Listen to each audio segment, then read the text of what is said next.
அற்புதமானவர்களே, எல்லோரையும் வணங்குகிறேன். அரசியலும் அறத்தையும் ஒரு முக்கியமான விஷயத்தை பற்றி நம்ம பகிர்ந்துக்க போகிறோம். இப்போ தமிழ்நாட்டினுடைய அரசியல் நிலைமையை யோசிக்கிற போது நான் அடிக்கடி சொல்கிறது உண்டு. ஒரு வீடு தரை மீது நிற்கவில்லை, ஒரு பெண் மீது நிற்கிறதுன்னு சொல்லுவாங்க. ஏன்னா பெண்ணை மையப்படுத்தி தான் அந்த குடும்பம் இருக்குதுன்னு சொல்லுவாங்க. அந்த மாதிரி நான் சினிமாவும் சொல்லுவேன். தன்னை மட்டுமே அதிகம் பார்த்து கொண்டிருக்கிற பெண் வீட்டையே நாசப்படுத்துவாள். அது மாதிரி தன்னை மட்டுமே பார்த்துக்கிற ஒரு ஹீரோ அந்த படத்தையே நாசப்படுத்துவான் அப்படின்னு. ஏன்னா நிறைய படங்கள் வந்து ஒரு அவுட் ஆனது காரணமே, ஃப்ளாப் ஆனது காரணமே, அந்த ஹீரோஸ் எல்லாம் என்ன பண்ணுவாங்க, அவங்கள மட்டுமே பார்ப்பாங்க. அந்த கதையில் அந்த கதை வந்து கோர்வு இருக்கா, அந்த கதை என்ன சொல்லுது, ரசிகர்களுக்கு பிடிக்குமா, பார்வையாளர்களுக்கு பிடிக்குமா, தான் யோசிக்க மாட்டாங்க. அவங்கள வந்து பில்டப் பண்ண மாதிரி இருந்தால் கூட போதும். சில படங்கள் அப்படி தான் போயிருக்கு. அந்த மாதிரி இன்றைக்கி அரசியல் எப்படி இருக்குன்னா, தமிழ்நாட்டு அரசியலில் திரு பழனிசாமி அவர்களும் திரு அண்ணாமலை அவர்களும் ரெண்டு பேருமே ஏட்டிக்கு போட்டியாக இருந்துக்கிட்டு ரெண்டு பேருமே பாருங்கள், அவங்க தன்னை மட்டுமே நினைக்கிறாங்க. தன்னை கட்சியை சார்ந்தவங்க, தன்னை கட்சிக்கு பின்னால் இருக்கிறவங்க பற்றி ரெண்டு பேருமே யோசிக்கிறது கிடையாது. ஒரு அற்புதமான சூழ்நிலை உருவாகிட்டு வந்தது. ரெண்டு பேருமே தேவையில்லாமல் நிறைய வார்த்தைகளை வந்து பரிமாறிக்கிட்டு அவங்க என்ன நினைக்கிறாங்க, வரப்போகிற எலெக்ஷன் வந்து அது ஒரு பார்லிமெண்ட் எலெக்ஷனாகவே கருதலை. அவங்க நினைக்கிறாங்க, அவங்க அது ஒரு சட்டசபை எலெக்ஷன் நினச்சிக்கிட்டாங்க. இது வந்து பழனிசாமி ஆகட்டும் இல்லை அண்ணாமலை ஆகட்டும், ரெண்டு பேர்கிட்டையுமே ஒரு நிர்வாகம் இருக்குதுன்னு நான் நினச்சேன். இப்போ பாருங்க, பழனிசாமி வந்து ஒரு 4.5 வருடம் நல்லா ஒரு ஆட்சி பண்ணார், நல்ல நிர்வாகின்னு பேர் எடுத்தாருன்னு மக்களுக்கு நல்ல பேர் வந்தது. ஆனால் அரசியலில் பாருங்கள் கோட்டை விட்டார். நீ இவரை பாருங்கள், வேகம் இருக்கிற அளவுக்கு விவேகம் இல்லை திரு அண்ணாமலை கிட்ட. நல்ல வேகம் இருக்குது, தெளிவு இருக்குது, சிந்தனை இருக்குது, ஒரு தொலைநோக்கு இருக்குது. இருந்து கூட என்ன பிரயோஜனம், அவசரப்படுறாரு எல்லாத்துலேயுமே. என்ன பாருங்கள், அவர் சொல்கிறார் அண்ணாமலை, நான் வந்து எனக்கு 2026 தான் எனக்கு முக்கியம், இது எனக்கு முக்கியம் இல்லைன்றார் அவர். இவர் பாருங்கள், இவர் வந்து சிஎம் ஆகிறதுலே குறியாக இருக்காரே தவிர சட்டசபை எலெக்ஷன் பற்றியே யோசிக்கிறார் தவிர பார்லிமெண்ட் எலெக்ஷனில் நம்ம கட்சி இருக்குது, நம்ம கட்சி சார்ந்தவங்களாம் வரணும், அது என்னமே அவர் கிடையாது. இப்போ அண்ணாமலை பாருங்கள், நான் வந்து சிஎம் ஆன உடனே நீங்கள் பாருங்கள், வீட்டுக்கு ஒருத்தருக்கு அரசாங்க வேலை கொடுப்பேன் அப்படின்னா கிட்டத்தட்ட 2.2 கோடி பேர் இருக்கிறாங்க. 2 கோடியே 2 லட்சம் பேர் இருக்கிறாங்க வச்சுக்கோங்க. நம்மளுடைய அட்டைகள், குடும்ப அட்டைகள், எல்லாருக்கும் வேலை கொடுக்க முடியுமா? அவர் சொல்கிறார், இப்போவே சொல்கிறார். அது சிரிப்புக்கு ரொம்ப நகைச்சுவாக இருக்குது. அதே போல் அவர் சொல்கிறாரு, காவல்துறையில் இருக்கிறவங்களுக்கெல்லாம் 2 மடங்கு சம்பளத்தை நான் கொடுப்பேன் அப்படின்னு. என்னங்க இது? அதாவது நீங்கள் வந்து கொஞ்சம் கொஞ்சமாக அரசியலுங்கிறது கொஞ்சம் கொஞ்சமாக இம்ப்ரூவைஸ் வரணும். நீங்கள்லாம் வந்து ஒரே ஐடியா வரணும்னு நினைக்கிறதெல்லாம் தப்புன்னு கிடையாது. ஆனால் அதுக்கு காலம் இருக்கிறது. இப்போ என்ன அடுத்து நம்ம செய்ய போகிறோம், என்னென்ன பரிமாணம் இருக்குது, அதை யோசிக்கிறதே கிடையாது. இந்த பக்கம் பழனிசாமி பாருங்களேன், அவர் நல்ல இருந்துட்டு இருந்தார். நான் கேட்குறேன், போன பார்லிமெண்ட் எலெக்ஷனில் நீங்கள் அவ்வளோ பெரிய தோல்வி சந்தித்த பிறகு கூட ஒரு இடைத்தேர்தல் வருது வேலூருக்கு. ஏன்னா அங்கே வந்து திரு துரைமுருகன் அவருடைய மகன் வந்து ஒரு 10 கோடி ரூபாயை வந்து பதுக்கி வச்சுருந்தாங்கன்னு சொல்லி சீஸ் பண்ணுறாங்க தேர்தல் கமிஷனால். அப்போ அது ஒரு எலெக்ஷன் நிறுத்துற உடனே பார்த்தீங்கன்னா மறுபடியும் அந்த இடைத்தேர்தல் வரும்போது ஒரு 8000 ஓட்டில் தான் தோக்குறாரு திரு ஏசி சண்முகம் அவர்கள். நல்ல கவனிங்க. அப்படிப்பட்ட இங்கேயும் ஒரு ரூலிங் பார்ட்டி வந்துருச்சு, அங்கேயும் வந்து அவ்வளோ இருக்கிற போது ஒரு 8000 ஓட்டு வாணியம்பாடி, ஆம்பூரெல்லாம் வந்து இஸ்லாமியர் ஓட்டு. அப்போ இஸ்லாமியர்கள் ஓட்டு போட்டு தானே இருக்கிறாங்க. நல்லா யோசிச்சு பாருங்கள், கொஞ்சம் பேர் ஓட்டு போட்டிருக்காங்க. இல்லைன்னா 8000 ஓட்டில் எப்படி ஒரு தொகைப்பாரு பெருசாக வந்திருக்கணும் இல்லை? இதெல்லாம் யோசிக்கணும். இன்றைக்கி வந்து யூபியில் 30% அவங்க கிட்டத்தட்ட 30% இஸ்லாம் ஓட்டுகள் இருக்குதுன்னு சொல்கிறாங்க. அங்கே மட்டும் எப்படி பிஜேபி ஜெயிக்குது? இவங்க தப்பாக கணக்கு போட்டு பின்னால் 2026 சட்டசபை எலெக்ஷன் சொல்லி இங்கேயே விட்டுடுறாங்க. ஒரு குறிப்பு சொல்கிறேன் நான். திருக்குறள் தெய்வம் வந்து ரொம்ப அழகாக சொல்லுவார், வினை வழியும் தன் வழியும் மாற்றான் வழியும் துணை வழியும் தூக்கி செயல் அப்படிங்கிறார். ரொம்ப அற்புதமான குறள் அது. தெரிந்து செயல் வகையில் சொல்லுவார். வினை வழி நம்முடைய செயலுடைய தன்மை, மாற்றான் வழி, துணை வழி, எல்லா வழியும், அதாவது மாற்றாருடைய வழி என்ன, நமக்கு துணையாக இருக்கிறவங்களுடைய வலிமை என்ன, தன் வலிமை என்ன, இதெல்லாம் சேர்ந்து தான் வந்து ஒரு செயலை நம்ம செய்யணும். ஆனால் அவர் என்ன பண்ணுறாரு பாருங்கள், பழனிசாமி எல்லாத்தையும் கோட்டை விட்டுட்டு, நீங்கள் ஏற்கனவே ஒன்றா இருந்து எல்லாம் செய்யும் போதே உங்களுக்கு கிடைக்கல. இப்போ வந்து உங்களுக்கு கூட்டணியே கிடைக்க போகிறதில்ல. நான் ஏற்கனவே போன பதிவிலும் சொன்னேன், நீங்கள் அந்த கூட்டணி பற்றி யோசிக்க மாட்டேங்கிறீங்க. இப்போ இது நடக்கிறது பார்லிமெண்ட் எலெக்ஷன். திரு எம்ஜிஆர் அவர்கள் நல்லா நினைவு இருக்கிறது, 1977 வந்து அவர் பார்லிமெண்ட் எலெக்ஷனில் கூட்டு வைக்கிறாரு. அதுக்கு முன்னால் 1973 திண்டுக்கல் எலெக்ஷனில் தனியாக நிற்கிறாரு. முதல்ல கட்சி ஆரம்பித்து முதல்ல அவர் எலெக்ஷன் சந்திக்கிறார். அதுவும் பார்லிமெண்ட் எலெக்ஷனு. 1.5 லட்சம் ஓட்டு வித்தியாசத்தில் திரு மாயத்தேவர் அதிமுகவுடைய ஒரு இளம் வக்கீலாக இருக்கிறாரு. அவர் ஜெயிக்கிறாரு. 2வது இடம் வந்து சிண்டிகேட் காங்கிரஸ், ஸ்தாபன காங்கிரஸ்னு சொல்லுவாங்க. அப்போ காமராஜர் இருக்கிறாரு. அவர் பாருங்கள், அவர் என்எஸ்வி சித்தன் 2 இடம் வர்றாரு. 3வது இடம் தான் பொன் முத்துராமலிங்க. ஞாபகம் வச்சுங்க. அந்த இடைத்தேர்தல் வந்து ஒரு பெரிய அதிசயமாக நடந்தது. அப்படிப்பட்ட அவர் எம்ஜிஆர் 77 பாருங்கள் மறுபடியும் வந்து எமர்ஜென்சியெல்லாம் வந்த பிறகு பாருங்கள் இந்திரா காந்தி அம்மாவை கூட்டு வச்சு அவங்க வந்து சாலிடாக ஜெயிக்கிறாங்க. அங்கெல்லாம் வடக்கு பக்கம் தோக்குறாங்க, இந்திரா காந்தி அம்மாவே தோக்குறாங்க. ஆனால் இங்கே அவங்க ஜெயிக்கிறாங்க. அப்போ கூட ஒரு தனியாக நிற்காமல் இணக்க வைக்கிறார். ஆனால் அதே 1977 4 முனை போட்டி வருது சட்டசபைக்கு. அப்போ சட்டசபைக்கு உடன்பாடு ஏற்படலை, தனியாக நிற்கிறாரு. எம்ஜிஆர் வந்துடுறாரு. நல்லா கவனிங்க, எம்ஜிஆர் வந்த பிறகு அங்கே ஜனதா கட்சி வந்துருச்சு. மொரார் தேசாய் பிஎம்மாக இருக்கார். பிஎம்மாக இருக்கும்போது அப்போவும் எம்ஜிஆர் இணக்கமாக தான் இருக்கிறார். அவர் எப்போவுமே எம்ஜிஆர் மேலே குற்றச்சாட்டே சொன்னாங்க.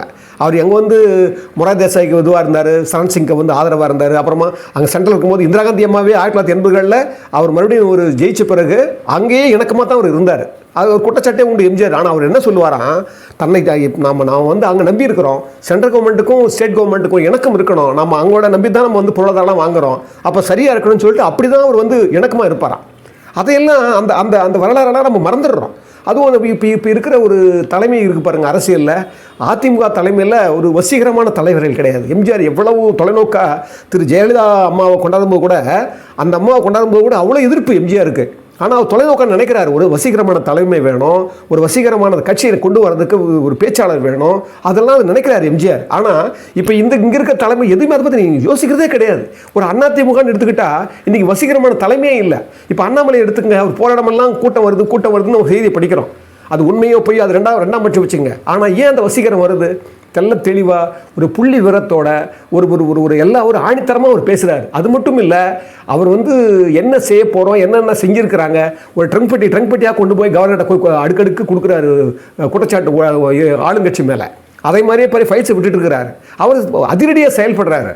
நீங்கள் என்ன செயல்படுறீங்க? அப்போ நீங்கள் என்ன பண்ணணும்? அவர் சொல்கிறாரு 2026 நான் சிஎம் சொல்லி போட்டோமே, வலிமையானது நீங்கள் தானே, அந்த வலிமை அவங்க சொல்லிட்டு போட்டோமே, உங்களுக்கு என்ன பிரச்சனை? நீங்களே வந்து திமுக கூட வந்து இப்போ நாங்கள் வந்து பங்காளிங்க பகையாளிங்கன்னு சொல்லி நீங்களே வந்து அசிங்கப்படுத்தி போகும்போது நல்லா யோசிச்சு பாருங்கள். அதிமுக வந்ததே திமுகவோட எதிர்ப்புணர்ச்சியிலேயே வந்தது. அந்த தொண்டை வந்து அந்த திமுகவோட எதிர்ப்புணர்ச்சியில் தான் இருப்பான்.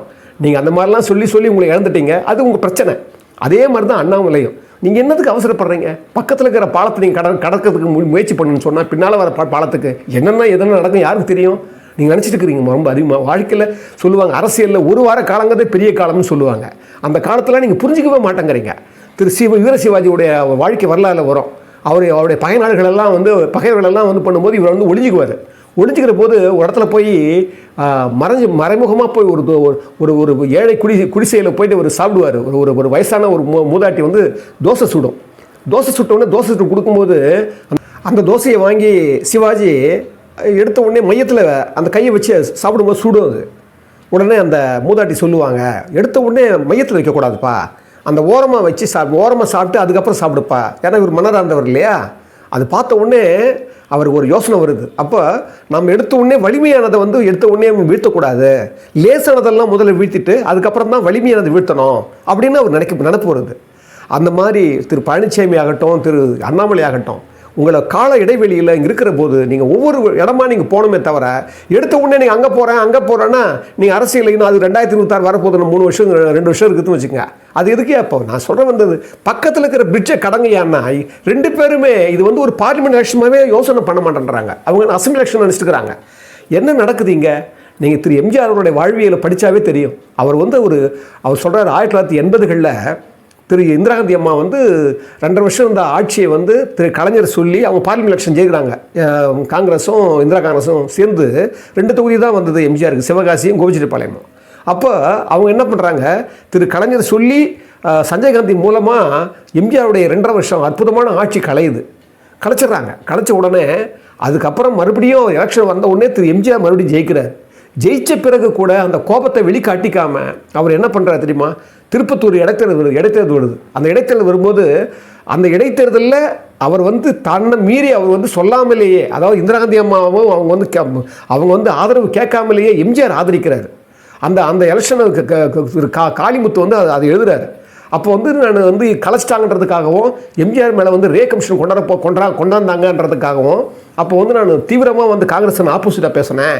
அந்த சமயத்தில் எம்ஜிஆர் வந்து திருப்பத்தூர் காங்கிரஸ் நிற்கிறாங்க. அப்போ வந்து அவர் ஆதரவு தெரிவிக்கிறாரு. அவர் கூட 2 முறை வந்து பிரச்சாரத்துக்கு போனார். என்னை எல்லாரும் திட்டினாங்க, கே கிருஷ்ணசாமியில் கூட திட்டினாங்க, எல்லாரும் போகிறாரு, எம்ஜிஆரே போகிறாரு, நீ ஏன் வந்து போய் பிரச்சாரத்துக்கு போகலன்னு நான் திட்டி பேசியிருக்கிறேன் காங்கிரஸை, நான் எப்படி போவேன்னு சொன்னேன். ஆனால் கடைசியில் போய் திரு எம்ஜிஆர்கிட்ட கேட்கும்போது சொன்னார், அவர் சொன்னார், ஏன்னா இப்போ அவங்க ஆளுங்கட்சியாக மத்திய அரசாங்கத்தில் இருக்கிறாங்க, திமுக தனித்து விடப்படணும், தனித்து இருக்கணும்னா நான் போய் தான் ஆகணும்னு சொல்லி எம்ஜிஆர் கட்டாயமாகவே வழியே போய் வந்து ஆதரவு தெரிவிக்கிறார். அது மட்டும் இல்லை, அவர் ஜெயித்த பிறகு அந்த இடத்துல ஜெயித்த பிறகு காளிமுத்து போய் என்ன நினச்சிக்கோ வர தலைவர்னு சொல்லிட்டு போய் கேட்குறாராம், போய் என்னை மன்னிச்சிருங்க, நான் வந்து நிறைய அவங்களை எதிர்த்து பேசிட்டு எனக்கு கருப்பு வழியெல்லாம் காட்டினாங்க, அது உங்களுக்கு தெரியும், அந்த நிலைமையில் காங்கிரஸ்காரன் என்னால் வந்து ஆதரித்து பேச முடியல, அதை என்னை மன்னிச்சிருன்னு சொல்லும்போது எம்ஜிஆர் சொன்னாரான், ஏன் மன்னிக்கணும், எனக்கு தெரியும், நீயே வந்து நான் பிரச்சாரம் பண்ண போகிறேன்னு சொன்னால் கூட நான் உன்னை விட்டுருக்க மாட்டேன், ஏன்னா உன்னை கருப்பு கொடி காட்டினவங்க, உன்னை வந்து உன்னை தப்பாக பேசினவங்க, அதனால் நான் நீயே என்னை கேட்டிருந்தா கூட நான் அனுமதிச்சிருக்க மாட்டேன், உனக்கு வர்ற அவமானம் எனக்கு இல்லையா, நம்மளை சார்ந்தவங்க யாரும் நம்மளுடைய அவமானமாக கருதுன்னு சொல்லி அன்னைக்கு ஒரு உயர்ந்த ஒரு மதிப்பை சொல்கிறாரு திரு எம்ஜிஆர் அவர்கள். அதெல்லாம் படிக்கும்போது, அந்த வரலாறுலாம் படிக்கும்போது எந்த அளவுக்கு அவங்கெல்லாம் வந்து வாழ்ந்துருக்கிறாங்க, ஒரு தொலைநோக்கு இருந்திருக்குது. நீங்கள் ஏமாத்திரம் உங்களுக்கு வந்து வலிமை கிடையாது, தன்னளவுக்கு உங்களுக்கு வலிமை கிடையாது, நீங்கள் ஏற்கனவே பல தடவை பார்த்துட்டீங்க, இப்போ தான் வந்து உலகமே மோடி தான் திரு பிஎம் வருவார்னு சொல்லிட்டு இருக்கிறாங்க. அது மட்டும் இல்லை, இப்போ இருக்கிறவங்க எல்லா பழைய ஒரு 5 எம்எல்ஏ போய் சேர்ந்துட்டாங்க. இப்போ நேற்று கூட விஜயதரணின்னு காங்கிரஸ் எம்எல்ஏ அந்த அம்மா போய் அங்கே போய் பிஜேபியில் சேர்றாங்க. அங்கே எல்லாம் பார்த்தீங்கன்னா பெரிய பெரிய ஜவானுடைய பசங்கள்லாம் மகாராஷ்டிராவில் வந்து அசோக் ஜவான்லாம் போய் சேர்ந்துக்கிறாங்க. எல்லாரும் திரு மோடி அவர்கள் தான் அங்கே பிஎம் வருவார்னு சொல்ல வர்ற ஒரு நேரத்தில் நீங்கள் வந்து தேவையில்லாமல் அதை வந்து நீங்கள் விளக்கணதும் இல்லாமல் அதுக்கான ஒரு வலிமை உங்களால் சேர்த்துக்க முடியலையே, என்ன பண்ணுவீங்க நீங்கள்? செய்தக்க அல்ல செயக்கெடும், செய்தக்க செய்யாமையானும் கெடும் அப்படின்ற ஒரு ஐயா. செய்ய வேண்டியது செய்யலாலும் கெடுவீங்க, செய்யக்கூடாது செஞ்சாலும் கெடுவீங்க. இதை புரிஞ்சிக்கவே மாட்டேங்கிறீங்க. முடிவும் இடையூறும் முற்றியாங்கு எய்தும் படுபயனும் பார்த்து செயல் அப்படின்வார். என்ன முடிவு வரப்போகுது, என்ன தொடக்கம் இருக்கும், என்ன தொடர்ச்சி இருக்கும், என்னதுனால பயன் வரப்போகுது, இதெல்லாம் வந்து சேர்ந்து தான் நீங்கள் வந்து அரசியலில் வந்து முடிவெடுக்கணும். என்ன செய்கிறீங்க நீங்கள்? உங்களுக்கு ஆலோசனையே ஆள் இல்லை, வசீகரமான தலைவர்கள் இல்லை, உங்களை ஆலோசனை பண்ணுறவங்க உட்பகை வேறு, உங்களுக்கு உட்பகையாக இருந்து பன்னீர்செல்வம், தினகரன், திரு சசிகலா இது மாதிரி நிறைய பேர் விட்டுட்டீங்க.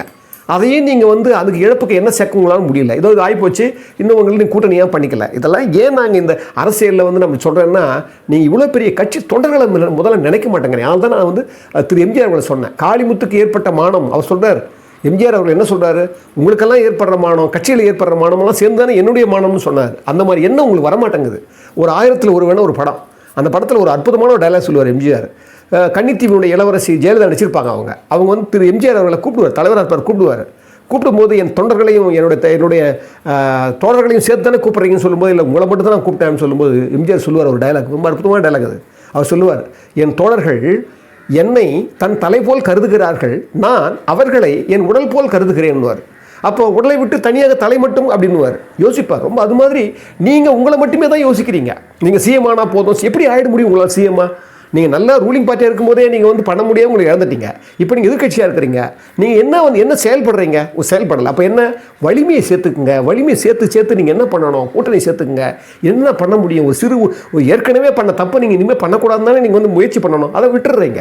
திரு அண்ணாமலையும் அப்படி தான் பண்ணுறாரு. இப்போ என்ன தெரியுமா நடக்கும், 2 பேரும் உன்னால் நான் கேட்டேன், என்னால் நீ கேட்டேன்னு 2 பேரும் நீங்கள் என்ன பண்ண போகிறீங்க? நீங்கள் ஆஃப்டர் எலெக்ஷனுக்கு அப்புறம் அப்போ தான் உங்களுக்கு புரிய போகுது, உங்களுக்கு அப்போ தான் தெரிய போகுது. உங்களுக்கு அது வரைக்கும் உங்களுக்கு புரியும், அந்த எண்ணமே உங்களுக்கு வரப்போகிறதில்ல. இதை ஏன் நான் வந்து இந்த அரசியல் நான் பதிவிடுறேன்னா, ஒரு சரியான தலைமை வந்து எல்லா கட்சியும் இருந்தால் மட்டும் போதும். வேகம் வேணும், வேகம் இருக்கிற அளவுக்கு வேகம் வேணும். திரு பழனிசாமி அவர்கள் அது வந்து அவருடைய கட்சி ரொம்ப திரு எம்ஜிஆர் அவர்களால் வந்து நிர்மாணிக்கப்பட்ட கட்சி, லட்ச தொண்டர்களால், கோடிக்கணக்கான தொண்டர்களால் வந்து அது ஏற்படுத்தப்பட்ட கட்சி. உங்கள் அந்த கட்சியை நீங்கள் தொண்டர்கள் வந்து என்ன நினைப்பாங்கன்ற மாதிரி நீங்கள் பார்க்கவே மாட்டேன்றீங்க. அதனால தான் நான் இந்த பதிவை சொல்கிறேன். அரசியல் நீங்கள் மறுபடியும் 2 பேரும் சேர்ந்து மொத்த கூட்டணியாக சேர்ந்து நீங்கள் மொத்தமாக இருந்தால் தான். ஏன்னா எதிரியாக இருக்கிற திமுக சாதாரணமாக நினச்சிக்காதீங்க, முன்னை விட இப்போ அதிகமாக வலிமை பெற்றிருக்கிறது. அவங்க மேலே ஏகப்பட்ட குற்றச்சாட்டு இருக்குது, ஊழல் இருக்குது, ஆனால் அடிப்படையில் வலிமையாக இருக்குது. அந்த கட்சியை நீங்கள் எதிர்கொள்ளணும்னா நீங்கள் நிச்சயமாக நீங்கள் இந்த முடிவை நீங்கள் வந்து மறுபரிசீலனை பண்ணி மறுபடியும் நீங்கள் மறுபடியும் வந்தால் தான் முடியுமே தவிர நீங்கள் வந்து இல்லைன்னா 2 பேருமே ஏமாந்து போவீங்க. ஏமாந்து போகிறது மட்டும் இல்லை, பேதமையில் சொல்லுவார் ஐயா, பேதமை என்பதொன்று யாதெனின் ஏதம் கொண்டு ஊதியம் போக விடல் அப்படின்றாரு. முட்டாள்தனம்னா என்ன தெரியுமா, நம்ம வந்து நஷ்டத்தை ஏற்படுத்துறது முதல்ல வாங்கிக்கிட்டு லாபத்தை விட்டுறது அப்படின்னு. அரசியலில் ஒவ்வொரு நகர்வும் ரொம்ப முக்கியமானது. அதே மாதிரி ஒவ்வொரு அடியும் ரொம்ப அளந்து தான் வைக்கணும், இல்லைன்னா என்னாகும், கவுந்துரும். அதில் தான் சொல்லுவார், வலியறிதலில் சொல்லுவார், நுனிக்கொம்பர் ஏறினார் அக்திரம் தூக்கின் உயிர்கிருதி ஆகிவிடும் அப்படிங்கிறார். என்ன அர்த்தம்னா, நீங்கள் உச்சாணி ரொம்ப அதிக தன்னம்பிக்கை வச்சுக்கிட்டு நீங்கள் வந்து கிளை இருக்கும் மேலே உச்சிக்கு போகிறேன்னு போனீங்க வச்சுக்கோங்க, அங்கே அப்படி உயிர்க்கே இறுதி ஆகிடுன்னு சொல்லுவாங்க. அது மாதிரி இந்த எலெக்ஷன் வந்து திரு பழனிசாமிக்கு ரொம்ப முக்கியமானது. அண்ணாமலை விட திரு பழனிசாமிக்கு ரொம்ப முக்கியமானது. இந்த பழனிசாமி இதை எச்சரிக்கையாக அவர் செயல்படலைன்னா, இன்னும் காலம் இருக்கிறது, இந்த எச்சரிக்கையாக அவர் செயல்படலைன்னா அவருக்கு இது வந்து ஒரு அஸ்தம காலமாக போயிடும். ஏன்னா இது வந்து நீங்கள் மட்டும் இதில் பாதிக்கப்படலை, அதை முதல்ல நீங்கள் புரிஞ்சுங்க. லட்சோப தொண்டர்கள் பாதிக்கிறாங்க, உங்களை நம்பியிருக்கிறவங்க தொண்டை பாதிக்கிறாங்க. உங்களுக்கு ஆலோசனை பண்ணுறதுக்கே உங்களுக்கு திருப்பி சொல்கிறேன், உங்களுக்கு ஆலோசனை பண்ணுறதுக்கே ஆள் கிடையாது. திரு ஜெயலலிதா அவர்கள் கூட பார்த்தீங்கன்னா, திரும்ப ஜெயலலிதா என்ன பண்ணுவாங்க தெரியுங்களா, அவங்க வந்து எதிர்கட்சியாக இருக்கிற போது திருச்சோ மற்றவங்கள பெரிய பெரிய ஆளுங்களாம் போய் பார்ப்பாங்க, ஆலோசனை கேட்பாங்க. நிறைய பேரை வந்து அடுத்த எலெக்ஷன் வரதுக்கு முன்னால் சேர்த்துக்குவாங்க, சக்தியை சேர்த்துக்குவாங்க. ஆனால் உங்களுக்கு அந்த எண்ணமே உங்ககிட்ட கிடையாது, நீங்கள் ஆலோசனை கேட்கறதுக்கும் ஆள் கிடையாது. இப்போ பாருங்க, திரு ஹெச்வி அண்டே இருக்கார், ஒரு அருமையான ஒரு அரசியல்வாதியாக செயல்பட்டவர். ராஜாஜி காலத்திலேருந்து சுதந்திரா கட்சியிலிருந்து அதுக்கப்புறம் ஏடிஎம்கேக்கு வந்து ரொம்ப இன்ன வரைக்கும் அவர் வந்து அவருடைய ஆர்டிக்கல் நிறைய எழுதிங்கிறாரு. அவர் பார்த்தீங்கன்னா அவங்ககிட்டலாம் நீங்கள் போய் ஆலோசனை கேட்கலாம். திரு ஆரியம் வீரப்பன் இன்னும் கூட இருக்கார், அவங்கக்கிட்டலாம் நீங்கள் போய் ஒரு ஆலோசனை கேட்கலாம். அவங்களாம் சொல்லுவாங்க, அவங்கெல்லாம் உண்மையான எம்ஜிஆரோட விசுவாசிங்க. நீங்கள் என்ன பண்ணுறீங்க, எந்த ஆலோசனை கேட்கறது கிடையாது. என்னமோ நீங்களே எம்ஜிஆர் நினச்சிக்கிட்டு, நீங்களே ஜெயலலிதா நினச்சிக்கிட்டு, ஒரு பழனிசாமி அவர்களே நீங்கள் பரிதாப சாமி ஆகிடாதீங்க, தயவு செஞ்சு சொல்கிறேன். நானும் ஒரு எம்ஜிஆருடைய ஒரு தீவிரமான ஒரு கொள்கை பிடிப்பு உள்ளவேன்றதால இந்த பதிவை நான் உண்மையாக வேணாம், ஒரு நடைமுறையோட நான் விடலை கூட நினச்சிக்கங்க, என்ன ஒரு அதிமுக கூட நினச்சிக்கங்க. தயவு செஞ்சு சொல்கிறேன், இந்த கட்சியை காப்பாற்றுங்க. அது உங்கள் கையில் காலம் கொடுத்துருக்குது, நீங்கள் கொஞ்சம் இணங்கி வாங்க. இணங்கி அதான் சொல்லுவார், சிசரோ சொல்லுவார், ஒரு எல்லாராலையும் தவறு செய்யக்கூடும், ஆனால் முட்டாள் தான் திருப்பி தவறு செய்வான்னு சொல்லுவாங்க. நீங்கள் திருப்பி தவறு செய்ய ஒரு முயற்சியை பண்ணாதீங்க. நீங்கள் விட்டு கொடுத்து கட்சியை இன்னும் பலப்படுத்தி கூட்டணி கட்சிகளை கொண்டு வந்து நெடுநோக்க தொலைநோக்க முதல்ல பக்கத்தில் இருக்கிற இந்த பிரிட்ஜ், இந்த நாடாளுமன்ற தேர்தலை நீங்கள் வந்து சந்தித்து ஒரு பெரிய ஒரு அட்லீஸ்ட் நீங்கள் வந்து ஒரு பெரிய வெற்றி பெறலாம் கூட, ஒரு கௌரவமான வெற்றியை போன சட்டசபையில் நீங்கள் பெற்ற மாதிரி ஒரு கௌரவமான வெற்றியை பெறணும்னா எல்லாரையும் இணக்கமாக்கி எல்லாரையும் கொண்டு வந்து கட்சிக்குள்ளே கொண்டு வந்து தொலைநோக்கோட செயல்பட்டு நீங்கள் போனீங்கன்னா தான் நீங்கள் 2026 பண்ண முடியும். இல்லைன்னு வச்சுங்க, இது வந்து உன்னால் நான் கெட்டேன், என்னால் நீ கெட்டன்ற மட்டும் இல்லை, யாரால் யார் கெட்டன்றது காலம் அழகாக நிரூபிக்கும்.